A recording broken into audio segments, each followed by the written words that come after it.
Hello everybody, आपल्या सर्वांचं मी आजच्या या सेशनमध्ये स्वागत करतो. मागील सेशनमध्ये आपण मेन्स्ट्रुअल सायकल डायग्रामॅटिक रिप्रेझेंटेशन पूर्ण पाहिलेलं आहे आणि मागच्याच लेक्चरमध्ये मी इंट्रोड्यूस केलं होतं की आपल्याला पुढच्या लेक्चरमध्ये जो पॉईंट पाहायचा आहे तो स्ट्रक्चर ऑफ एग आणि त्याचे टाईप्स पाहायचे आहेत. तसं ऑलरेडी मी सुपरफिशियली तुम्हाला oogenesis प्रोसेस नंतर स्ट्रक्चर ऑफ एग सुपरफिशियली सांगितलेलं होतं. सुपरफिशियली म्हणजे तेच आहे, पण काही महत्त्वाची इन्फॉर्मेशन पण त्यामधली आहे ती आपण आजच्या लेक्चरमध्ये पाहूया. पण सुरुवातीला आपण जर ब्रॉडली विचार केला, not only the human beings, फक्त ह्युमन बिईंग्स सोडलं आणि सगळ्यांचा विचार केला, ब्रॉडली विचार केला तर ॲनिमल्समध्ये डिफरंट टाईप ऑफ एग्ज आहेत, वेगवेगळ्या प्रकारचे एग्ज सापडतात आणि यावरती काही प्रमाणामध्ये प्रश्न पण विचारलेली आहेत नीटमध्ये. तसं NCERTमध्ये आपल्याला फक्त लेसिथल म्हणजे यॉर्कच्या बेसिसवरती एगचे प्रकार इंट्रोड्यूस केले गेलेले आहेत, परंतु सगळेच पाहणं आपल्याला गरजेचं आहे. म्हणून आजच्या या सेशनमध्ये आपण काय करणार आहोत, आपण टाईप्स ऑफ एग आणि स्ट्रक्चर ऑफ एग ह्या दोन्ही गोष्टी आपण पाहणार आहोत. सुरुवातीला ॲनिमल्समध्ये वेगवेगळ्या प्रकारचे एग्ज असतात, ते कोणकोणते आपण या ठिकाणी चार्ट बेसिसवरती पाहूया आणि मग नंतर वन बाय वन एक एक आपण टाईप घेऊया.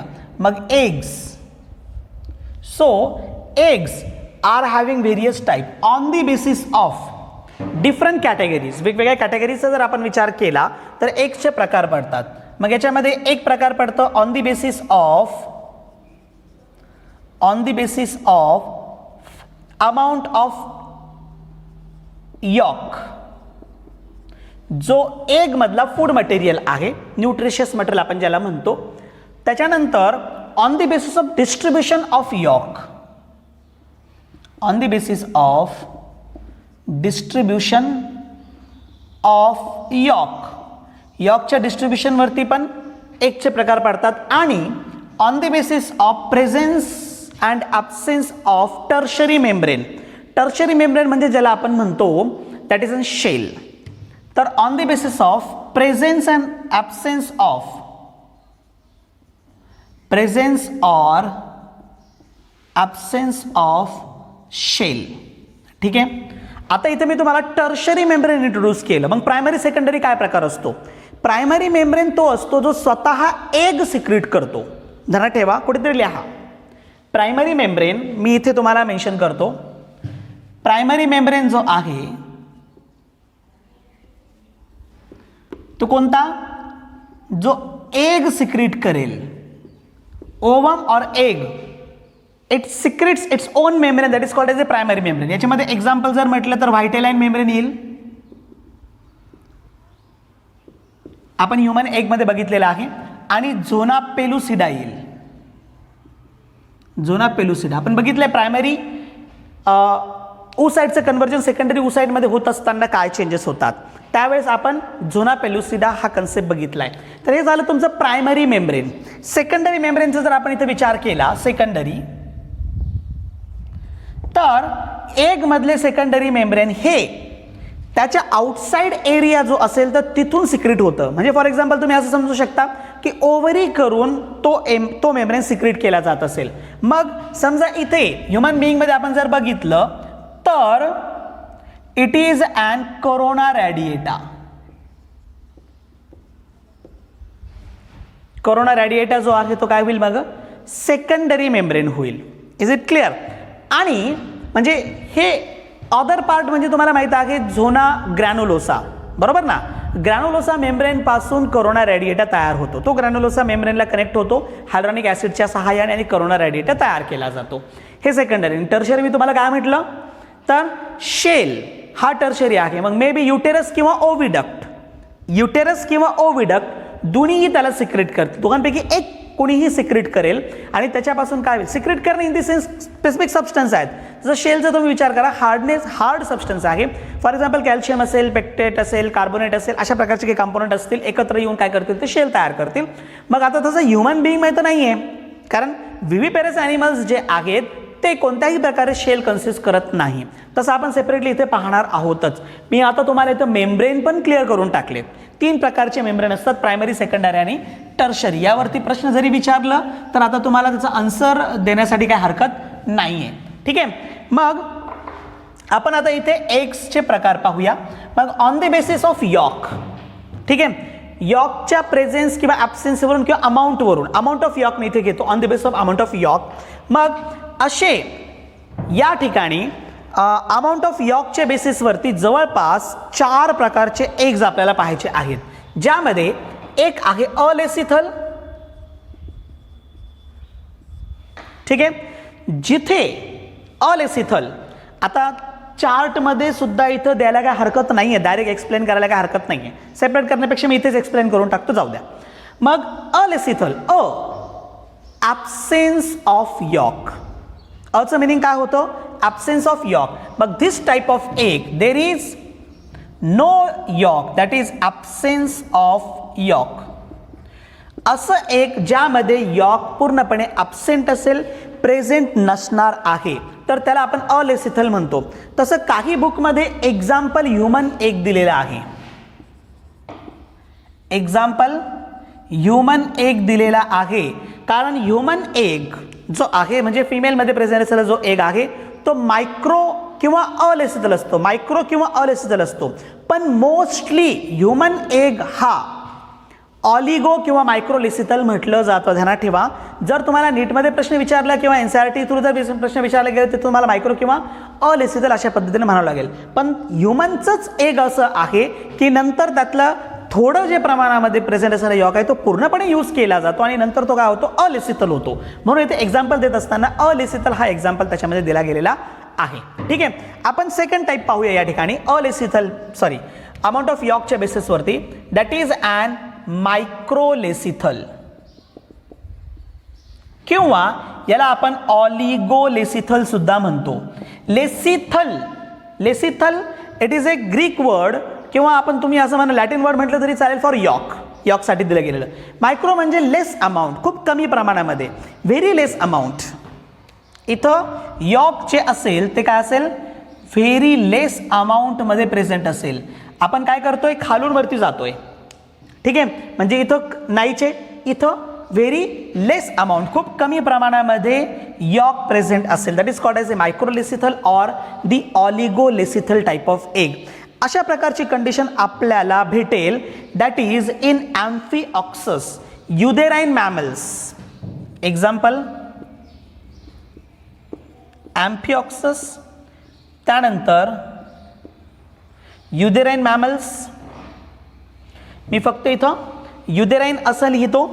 त्याच्यानंतर आणखीन एक्झाम्पल्स आपण यामध्ये पाहू शकतो, दॅट इज मेटाथेरिया आणि सी ओर्चिन. मेटाथेरिया आणि सी ओर्चिन हे एक्झाम्पल्स आहेत मायक्रोलेसिथल टाईप ऑफ एगचे. युदेरिया, मेटाथेरिया आपण हे मॅमल्समध्ये ऑलरेडी बघितलेलं आहे, मी काही इथे एक्सप्लेन करणार नाही, तुम्हाला ऑलरेडी माहीत आहे ते. आता पुढे जाऊया आपण. मायक्रोलेसिथल नंतर तिसरा प्रकार यामध्ये भेटतो मेसोलेसिथल टाईप. मेसोलेसिथल टाईप. मेसो म्हणजे काय? तर यॉक मॉडरेट अमाऊंटमध्ये असेल. कसं असेल? York in moderate. मॉडरेट म्हणजेच काय? आपण त्याला म्हणूया मीडियम, ना कमी ना जास्त असं म्हणता येईल आपल्याला त्याला. म्हणजे not more, neither more nor less असं तुम्ही म्हणू शकता. कमी पण नाही आणि जास्त पण नाही, बरोबर मॉडरेट असेल तर that type of egg is called as mesolecithal type of egg. अशा प्रकारचं एग आपल्याला पाहायला भेटेल ॲम्फिबियन्स आणि पेट्रोमायझॉनमध्ये. एक्झाम्पल ॲम्फिबियन्स, एक्झाम्पल ध्यानात ठेवा, ॲम्फिबियन्स, त्यानंतर पेट्रोमायझॉन आणि lung fishes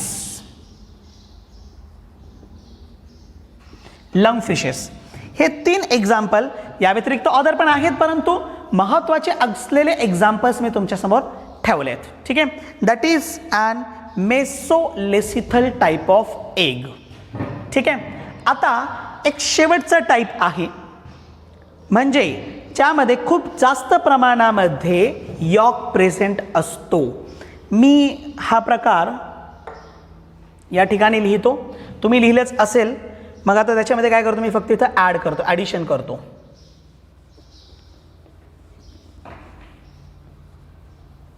Fourth type, that is polylacithal type of egg. Polylacithal, which is also called as megalacithal, which is also called as macrolacithal. ध्यानात ठेवा, पॉली, मेगा, मॅक्रो इतकी नावं त्याला आहेत. आणि इथे काय असेल, यॉक अबुंडंट असेल, भरपूर प्रमाणामध्ये यॉक या प्रकारच्या एगमध्ये प्रेझेंट असतं. एक्झाम्पल कोणते घेऊ शकता तुम्ही, एग ऑफ, मग इन्सेक्ट, सगळ्याच प्रकारचे इन्सेक्ट येतील त्यामध्ये, बर्ड्स, ठीक आहे, त्यानंतर रेप्टाइल्स. हे जे काही एग्ज आहेत किंवा हे जे काही ॲनिमल्स आहेत, तर या प्रकारच्या ॲनिमल्समध्ये आपल्याला या प्रकारचं एक पाहायला भेटतो. त्यानंतर तुमचं प्रोटोथेरियन मॅमल्स पण आहे, म्हणजे तुमचे युदेराइन, त्यानंतर मेटाथेरियन हे इथे आले, तर प्रोटोथेरियन इथे येतील, प्रोटोथेरिया या प्रकारचे ॲनिमल्स इथे येतील. So these are all on the basis of the amount of yolk which is present in the egg. ठीक आहे, तर आपण इथे 4 प्रकार पाहिलेत. कशाच्या बेसिसवरती, on the basis of amount of यॉकच्या बेसिसवरती. आता आपण पुढे पाहूया on the basis of distribution of yolk. So distribution of yolk, आता डिस्ट्रीब्युशन कुठेही असू शकतं, मे बी इव्हनली कुठे डिस्ट्रीब्यूट झालेलं असेल, मे बी कोणत्या तरी एका पार्टवरती असेल, मे बी सेंटरला असू शकतो. आणि ह्याच बेसिसवरती 3 प्रकार पडतात. त्यामध्ये एक टाइप आहे that is an isolecithal type of egg. हा एक प्रकार याच्यामध्ये पाहायला भेटतो. आता आयसोलेसिथल काय आहे, see this is your egg,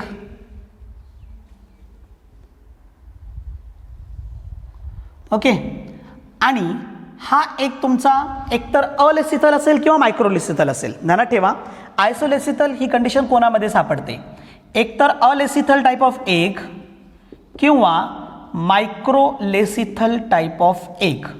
या प्रकारामध्ये आपल्याला आयसोलेसिथल हा प्रकार भेटतो. यामध्ये होतं काय, तर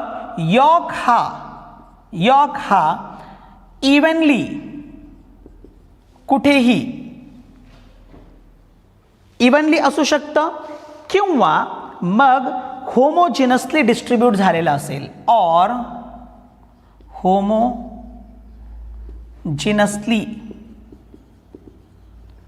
distributed in egg.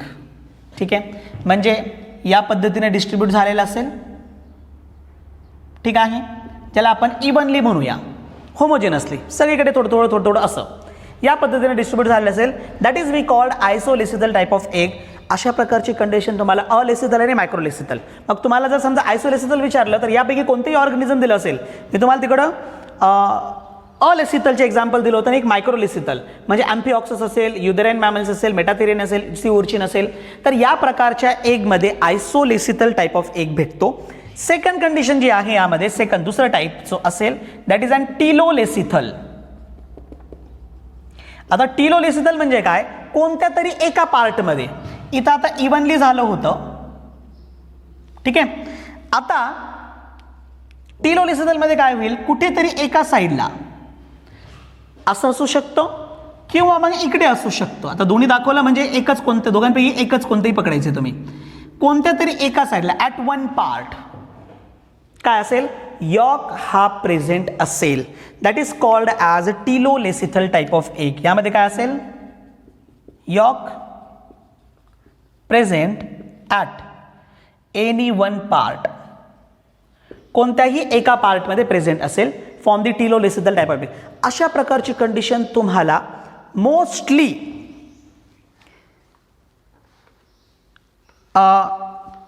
Megalecithal type of egg मध्ये आपल्याला पाहायला भेटते.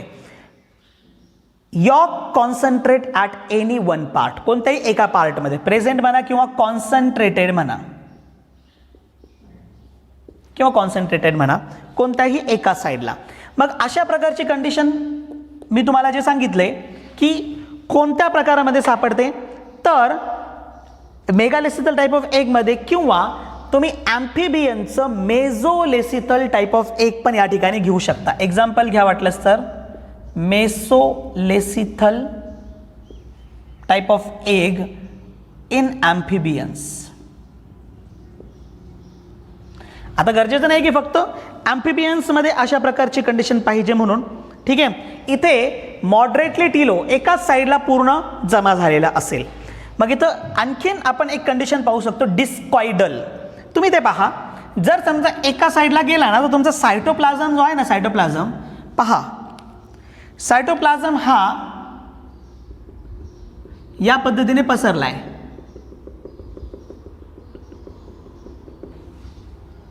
म्हणजे झालं काय की तुमचा हा सायटोप्लाझम हा डिस्क शेप्ड झालेला आहे. पहा बरोबर, सायटोप्लाझमला काय केलं, डिस्क शेप घेतलेला आहे. जर असं झालेलं असेल तर that is called as discoidal. Heavily होतं काय की टिलोलेसिथल टाईप ऑफ एगमध्ये अशा प्रकारची कंडिशन आपल्याला पाहायला भेटते. पण डिस्कॉइडलसाठी mesolecithal as well as megalecithal दोन्ही पण पाहिजे. मेझो किंवा मेगा दोन्ही प्रकारामध्ये डिस्कॉइडल कंडिशन भेटते. डिस्कॉइडल कंडिशन आपण टिलोलेसिथलमध्ये घेत असतो. आणि शेवटचा प्रकार आहे last, that is centrolecithal.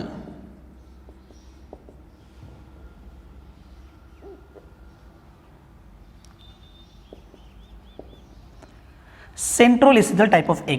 Centrolecithal म्हणजे कॉन्सन्ट्रेटेड ॲट सेंटर. काय असेल हे, सेंटरला कॉन्सन्ट्रेट झालेलं असेल. यॉक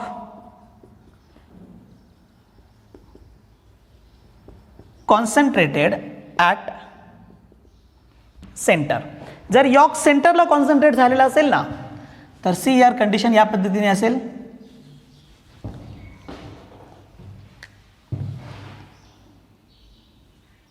हा एग आहे आणि यॉक बरोबर सेंटरला काय झालेलं असेल, कॉन्सन्ट्रेट झालेलं असेल. अशा प्रकारची कंडिशन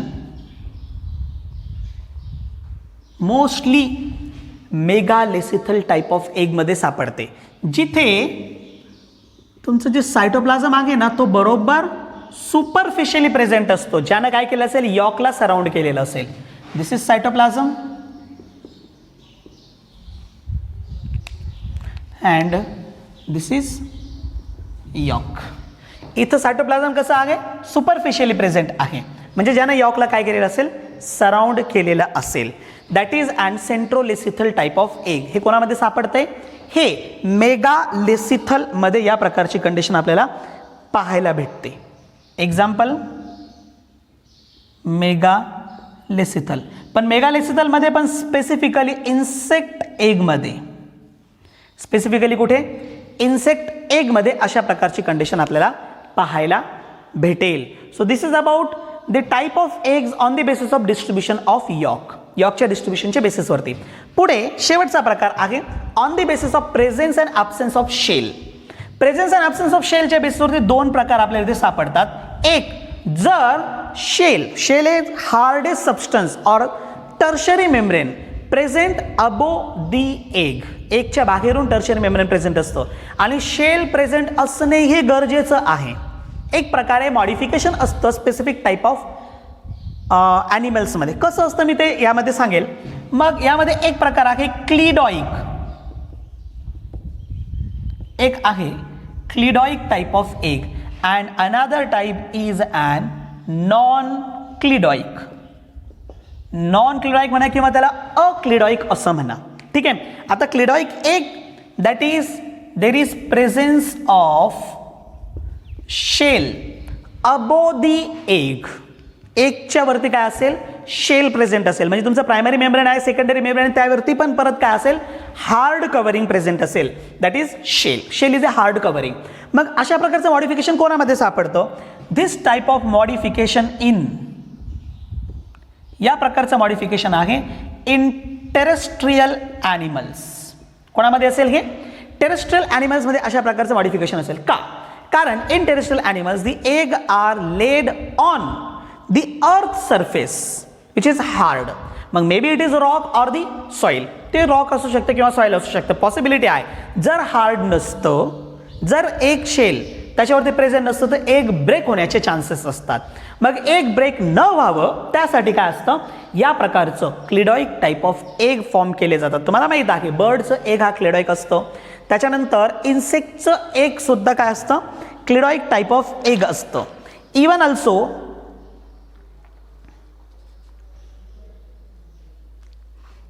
टेरेस्ट्रियल ॲनिमल तुम्ही या ठिकाणी सगळेच प्रकारची घेऊ शकता. त्यानंतर तुमचं रेप्टाईल्स घेऊ शकता, बर्ड, रेप्टाईल्स. या व्यतिरिक्त टेरेस्ट्रियल इन्सेक्ट आणि प्रोटोथेरियन. बर्ड्स, रेप्टाईल्स, इन्सेक्ट पण कोणते, terrestrial. Terrestrial insect and prototherian. Okay, अध्यानात ठेवा. ओव्हीपेरस ॲनिमल्समध्येच अशा प्रकारची कंडिशन असते, व्हीव्हीपेरसमध्ये नाही. गरजच नाही व्हीव्हीपेरसमध्ये त्या प्रकारची कंडिशन, कारण व्हीव्हीपेरसमध्ये एग्स जे आहेत ते बॉडीच्या आतमध्येच आहेत, बाहेर टाकले जात नाही. ठीक आहे. पण काही असे ॲनिमल्स आहेत जे पाण्यात असतात, लाईक फिशेस आणि अदर, जसं वॉटर इन्सेक्ट असेल, insect which are present in the water, असे पण ॲनिमल्स आहेत. मग असे ॲनिमल्स काय करतात, एग्ज वॉटरमध्ये टाकतात. जर हे ॲनिमल्स एग्ज वॉटरमध्ये टाकत असेल, ॲम्फिबियन्स पण तुम्ही घेऊ शकता. ॲम्फिबियन्स त्यांचे एग वॉटरमध्ये टाकतात. तुम्हाला माहीत आहे की ॲम्फिबियन्सचे एग वॉटरमध्ये गेल्यानंतर तिथेच हॅच होतं, तिथेच लेईंग होतं आणि तिथून ते ब्रेक होऊन त्याच्यातून टॅडपोल बाहेर पडतात जे पाण्यामध्येच असतं. टॅडपोलचं कन्व्हर्जन नंतर मग टोडमध्ये झाल्यानंतर किंवा अडल्ट कंडिशनमध्ये झाल्यानंतर तो काय होतं, लँडवरती येतो, वॉटरमध्ये राहत नाही. मग ॲम्फिबियन्सचं एक सुद्धा तुम्हाला त्या प्रकारचे भेटेल. इथे शेलची गरज नाही म्हणून नॉन क्लिडॉइकमध्ये येतात. पण हा शेलचा एक फायदा आहे, इट प्रिव्हेंट डेसिकेशन. लिहून ठेवा, मी इथे जागा नसल्या कारण लिहित नाही आहे. एक तर टेरेस्ट्रियल मॉडिफिकेशन आहे, दुसरं प्रोटेक्शन देतं कारण अर्थवरती किंवा रॉकवरती एक टाकले जातात म्हणून प्रोटेक्शन देतं. Third, prevent desiccation. हे काय करतं, डेसिकेशन प्रिव्हेंट करतं, म्हणजे वॉटर लॉस प्रिव्हेंट करतं. ठीक आहे. आणि लास्ट टाईप आहे एगमध्ये, that is an non cleidoic egg. Non cleidoic egg, that is absence of shell. There is absence of shell, म्हणजे हार्ड कव्हरिंग या ठिकाणी काय असेल, ॲब्सेंट असेल. This is modification viviparous animals. हे कोणाचं मॉडिफिकेशन आहे, मॉडिफिकेशन ऑफ, मग यामध्ये व्हीव्हीपेरी आणि आणखीन आहे ॲक्वॅटिक ॲनिमल्स.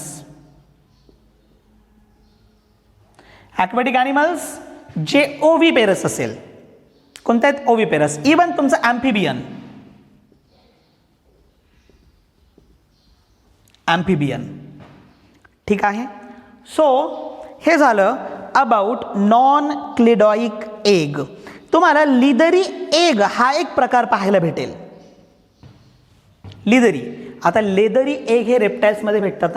ॲक्च्युली हार्ड असल्या कारण आपण तिथंच त्याच्यामध्ये टाकून दिलं, पण काही रेप्टाईल्सचे एग हे लेदरी असतात म्हणून त्यांना लेदरी एग म्हणतात.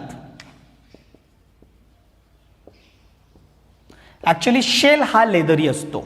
ठीक आहे. So these are all 3 types of egg on the basis of different category. तसे टाइप्स आपण पाहिले तर 4, 3, 7 आणि 2, 9 असे 9 प्रकार पडतात. पण आपण त्यांना कॅटेगराईज केलं on the basis of amount of yolk, on the basis of distribution of yolk and on the basis of presence and absence of the shell. यानुसार आपण काय केलं, यांना डिस्ट्रीब्यूट केलं. या प्रकारे आपण एगचे प्रकार पाहिलेच. या व्यतिरिक्त मी तुम्हाला मेम्ब्रेन्स ऑफ एग पण सांगितलेत. फक्त आता राहिलेलं आहे स्ट्रक्चर ऑफ ह्युमन एग. ते आता आपण पाहूया. दॅट इज ह्युमन एगचं स्ट्रक्चर कशा पद्धतीचं असतं. So human egg structurally oval shape असतो. त्यांना ठेवा, ह्युमन एग जो आहे तो कसा असतो, स्ट्रक्चरली ओव्हल असतो. तसं most of the egg structurally oval असतात. पण जर आपण इन्सेक्टचा एग घेतला तर तो सिलेंड्रिकल असतो. त्यांना ठेवा, इन्सेक्ट एग्स इज सिलेंड्रिकल, पण मोस्ट ऑफ दी एग जे आहेत ते ओव्हल असतात. ठीक आहे. आता आपण इथं एग म्हणतोय, पण एगची डेफिनेशन ओवमपेक्षा डिफरंट आहे. ध्यानात ठेवा, जरी आपण एग किंवा ओवम किंवा ओसाइड असं नावं देत असू, एग, ओवम, ओसाइड अशी 3 वेगवेगळे नावं देत असू, तरी सुद्धा egg and ovum are different. How, कसे? मग ॲक्च्युली एग काय आहे? तर एग म्हणजे तुमचं ओवम किंवा ओसाइट. एक काय आहे? ओवम किंवा ओसाइट प्लस एग मेम्ब्रेन. एक काय होतं? Ovum oocyte plus egg membrane, दोन्ही मिळून एग आहे. मग ओवम आणि ओसाइट हे काय आहे? पूर्णपणे डिफरंट आहे. ठीक आहे, पण बोलताना आपण या पद्धतीने घेत असतो. आणि आता जर तुम्ही ओविपेरस ॲनिमल्समध्ये जर घेतलं तर फर्टिलाइज्ड एग हा एग असतो. जो एग फर्टिलाइज झालेला असतो. बर्ड एग बाहेर पडतात, इन्सेक्टचे एग बाहेर पडतात, रेप्टाईलचे एग बाहेर पडतात. जे बाहेर पडलेले म्हणजे ले झालेले एग असतात ते फर्टिलाइज्ड असतात. हेही ध्यानात ठेवा, म्हणजे इंटरनली ऑलरेडी फर्टिलायझेशन झालेलं असतं. ठीक आहे, तर हे ह्युमन एग आहे. ह्युमन एग परत सेकंड थिंग, इट इज मायक्रोलेसिथल और ऑलिगोलेसिथल टाइप. कसा आहे? मायक्रो किंवा ऑलिगोलेसिथल टाइप आहे. त्याचं साईजचा विचार जर आपण केला तर it is a largest cell of the female body किंवा ह्युमन बॉडीचं सर्वात मोठं सेल 0.1 mm इतकी त्याची साईज आहे. अप्रॉक्सिमेट व्हॅल्यू आहे ही. It is an approximate value but 0.1 mm आणि इतकी मोठी साईज कोणत्याही सेलची नसते. म्हणून it is a largest layer largest cell of the human body. Egg membrane, specifically egg मेम्ब्रेनचा आपण विचार केला तर ह्युमन एगमध्ये एग मेम्ब्रेन दोन प्रकारचे असतात. एक प्रायमरी मेम्ब्रेन असतो, एक म्हणजे दोन असतात, आणि एक असतं सेकंडरी मेम्ब्रेन. ठीक आहे, ह्युमन एगमध्ये टर्शरी मेम्ब्रेन ॲब्सेंट असतो. कुठेतरी लिहून ठेवा, tertiary membrane absent in the human egg. आता कसं आहे स्ट्रक्चरली पाहूया आपण. पहा, एक मेम्ब्रेन आहे जो प्रायमरीमध्ये येतो आणि पहिला असेल, that is we called it is transparent layer.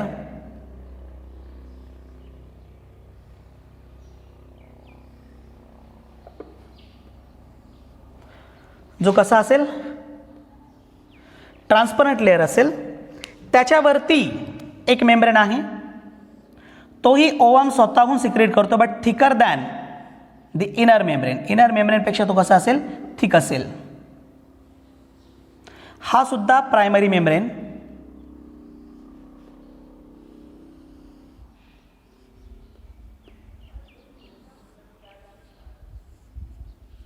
आता मी काही तो थिक लेअर काढत नाही, तर हा त्याच्या बाहेरचा आणि सर्वात बाहेरचा जो ओव्हरी थ्रू तयार केला गेलेला असेल, ग्रॅन्युलोसा सेल्स त्याला सिक्रेट करतात.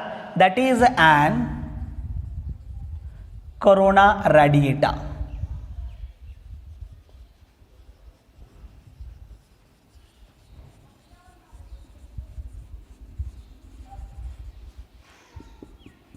जे हायलुरॉनिक ॲसिडच्या सहाय्याने झोना पेलुसिडाला अटॅच असेल. कशाच्या सहाय्याने? हायलुरॉनिक ॲसिडच्या सहाय्याने झोना पेलुसिडाला अटॅच असेल. ठीक आहे, आता मी तुम्हाला ओवमचं स्ट्रक्चर देतो, ऊ साईडचं, नॉट दी सेकंडरी. जर मला सेकंडरी द्यायचं असेल तर काय करावं लागेल? याच्याबरोबर इथे स्पर्म आणावं लागेल. आता इथे स्पर्म आलेला आहे म्हणजे फर्टिलायझेशन चालू आहे. याचं मिनिंग काय झालं? फर्टिलायझेशन चालू आहे. आणि जेव्हा व्हायटलाइन मेम्ब्रेनला टच होतो ना, तेव्हा आतमधले जे ॲनाफेजिक फॅक्टर आहेत ना, anaphase promoting factors, that is APF, आपण आधीच स्टडी केलेला आहे, आतमध्ये प्रोमोट झालेले आहेत. त्यांनी प्रोमोट होऊन त्यांना काय केलंय? प्रोसेस कंप्लीट केलेली आहे आणि या ठिकाणी न्यूक्लियस तयार केलेला आहे. This is an egg nucleus, ज्याला जर्मिनल व्हेसिकल नाव दिलं जातं. This is a egg nucleus which is also called as germinal vesicle. प्रश्न विचारला जातो, what is germinal vesicle? Germinal vesicle is a egg nucleus of the egg. ठीक आहे, आता मी स्पर्म दाखवल्या कारणाने आता मी याला ओवम म्हणू शकतो किंवा ओसाइट म्हणू शकतो, पण मग मी याला सेकंडरी जर म्हणायचं असेल तर फक्त इथून स्पर्म बाहेर काढून टाका म्हणजे झालं सेकंडरी. आणि इथे दाखवत असताना तुम्हाला काय करावं लागेल? इथे न्यूक्लियस दाखवताना तुम्हाला या पद्धतीने दाखवावं लागेल. म्हणजे काय झाले, क्रोमोझोम हे अरेंज्ड आहे. मग आता झाला हा काय, सेकंडरी ओसाइट. मी दोघांचा डिफरन्स केले तुमच्यासमोर, तो झाला सेकंडरी ओसाइट. पण इथे मी स्पर्म दाखवला ना, आता तो काय झाला, एग झाला, ओवम. ठीक आहे. मग ओवम दाखवायचं असेल तर मी इथे काय झालंय की आता इथं डायरेक्ट एग न्यूक्लियस म्हणजे फिमेल प्रो न्यूक्लियस या ठिकाणी काढलेला आहे. ठीक आहे. या व्यतिरिक्त या ठिकाणी प्रेझेंट आहेत सायटोप्लाझम. तसं आता एकचे दोन पोल आहेत, एक व्हेजायटल पोल आणि एक animal pole. Nucleus mostly animal पोलला असतो, व्हेजिटल पोलला नसतो. पण क्लिवेज जी आहे ती त्या पद्धतीने होते. मी पोल इथं क्लिअर केलेत तुम्हाला, पण हे पोल तुम्हाला आणखीन क्लिअर होईल जेव्हा आपण क्लिवेज पाहणार आहोत, त्यावेळेस मी तुम्हाला दाखवून देईल. ठीक आहे. तर एक मेम्ब्रेनकडे जाऊया आपण. वेगवेगळे मेम्ब्रेन्स आहेत. बाहेर असलेला करोना रॅडिएटा कशापासून तयार झालाय, it is formed from or secreted by granulosa cells. इथे granulosa cells attached with zona pellucida by hyaluronic acid which is a secondary membrane. Okay. हे सगळे इन्फॉर्मेशन मी तुमच्या समोर ठेवली. ठीक आहे. आता बाहेर मी ब्लॅक कलरनं दाखवले, that is an zona pellucida. महत्वाचा मेम्ब्रेन आहे हा, zona pellucida. It is actually a primary membrane. हे कधी फॉर्म केला जातो, ड्युरिंग डेव्हलपमेंट ऑफ एग म्हणजे डेव्हलपमेंट ऑफ फॉलिकल, त्यावेळेस याला फॉर्म केला जातो. झोना पेलुसिडा महत्वाचा का आहे, फर्टिलायझेशन जरी झालं तरी zona pellucida as it is असतो. फर्टिलायझेशन नंतर क्लिवेज होईल, zona pellucida as it is. Cleavage नंतर मोरुला फॉर्मेशन होईल, zona pellucida as it is. Blastula पण फॉर्म होईल, zona pellucida as it is. तोपर्यंत एम्ब्रिओ हा युटेरसमध्ये आलेला असेल, तोपर्यंत एम्ब्रिओ हा, दिस इज ॲन युटेरस. ठीक आहे. आणि हे तुमचं एंडोमेट्रियम आहे. मग इथे हा एम्ब्रिओ आलेला आहे, त्याच्यावरती हा झोना पेलुसिडा आहे. म्हणजे तो कुठे आला, युटेरसमध्ये आलाय. आणि इथे काय होणार आहे, तो इम्प्लांट होणार आहे एंडोमेट्रियमला. तोपर्यंत झोना पेलुसिडा असतो, कारण झोना पेलुसिडा इम्प्लांटेशन प्रिव्हेंट करतो. जर ध्यानात ठेवा, if zona pellucida degenerate or breaks before entering in to the uterus, युटेरसमध्ये येण्यापूर्वी जर झोना पेलुसिडा ब्रेक झाला किंवा डिजेनरेट झाला, in that case maybe there is an ectopic pregnancy. Ectopic pregnancy means the pregnancy occurs other than the uterus. Uterus सोडून कुठेही pregnancy होऊ शकते, पॉसिबिलिटी आहे. म्हणजे त्याचं नॉर्मल जागा सोडून कुठेही होऊ शकते. मग फॅलोपियन ट्यूबमध्ये पण होऊ शकते. म्हणजे आधीच जर झोना पेलुसिडा निघून गेला तर लगेच काय होईल, इम्प्लांटेशन होऊ शकतं. झोना पेलुसिडा इम्प्लांटेशन प्रिव्हेंट करतं युटेरसच्या अदर पार्टमध्ये. ठीक आहे. युटेरसमध्ये आल्यानंतर आपोआपच झोना पेलुसिडा डिजेनरेट होतो आणि हा जो ब्लास्टुला आहे तो काय होतो, एंडोमेट्रियमला इम्प्लांट होतो. ठीक आहे. तर झोना पेलुसिडाचा हा महत्त्वाचा फंक्शन. आणि हा मधला जो मेम्ब्रेन आहे that is called as vitelline membrane which is a plasma membrane. हा प्लाझ्मा मेम्ब्रेन आहे आणि ओव्हरी स्वतःहून त्याला सिक्रेट करते, म्हणून it is also a primary membrane. It is also a plasma membrane. And महत्वाची thing, it is transparent layer. हे कसं आहे, ट्रान्सपरंट लेअर आहे. एक जागा इथे अशी दिसते की जी काय आहे, इथं तुम्हाला थोडंसं इथं आतमध्ये गेलेलं पार्ट दिसतोय. तर या ठिकाणी काय असेल तुमचं, हे पोलार बॉडीज सेकंडरी ओसाइटमध्ये फॉर्म झालेले आहेत, बरोबर ना. मग हे पोलार बॉडीज तुम्हाला त्या ठिकाणी दिसतात. कुठे असतील ते, पेरी व्हायटेलाइन स्पेसमध्ये. इथे मी दाखवतो पोलार